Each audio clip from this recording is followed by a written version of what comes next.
I had an interesting conversation recently with a prison warden who told me that if somebody gave him $100,000 or $1 million, what he would, and it was discretionary money to spend anywhere on his prison he would spend it outside the prison on reentry programs. So why is it so hard to get money?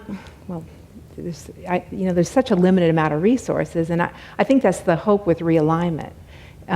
Before realignment, counties could push their problems to the state.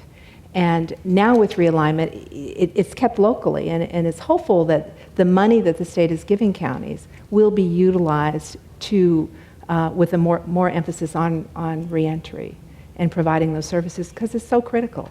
There's been studies that show that if people, when they leave a jail or a prison, know where they're going to spend their first night out, they can be more successful. And if they have a place to stay for 30 days, the success rate continues to go up. And so we know what works, but it's just really getting people committed to putting their resources behind those things. And I live in the San Francisco area, so I know what they're doing there, and they spend a lot of their resources on making sure that people have the services they need to be successful. And so other counties need to hold their probation departments and their local communities responsible for doing the same thing.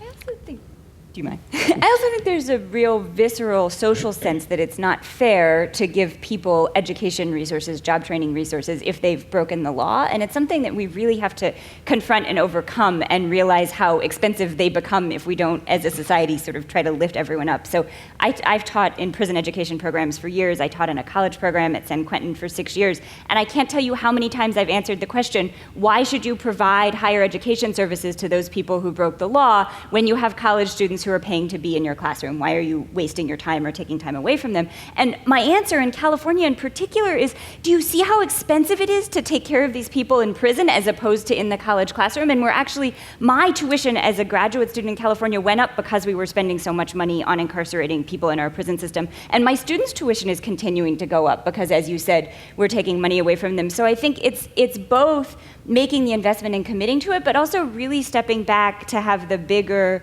view perspective to understand that if we're not educating those people in prison, even if we think they might be less deserving than the college student in my classroom, that we're actually in the long term really hurting the college students in my classroom also, because we're taking resources away from them over the longer budgetary system. And I heard a commercial a few days ago, and the commercial just made really, really good sense.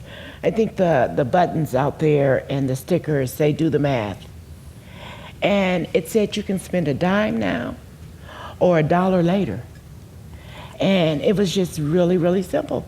Like, do the math. Are we gonna keep spending more and more and more? Over $60,000 on a person in prison, in jail, and no services, no education, or $9,000 on a person's education, a kid's education.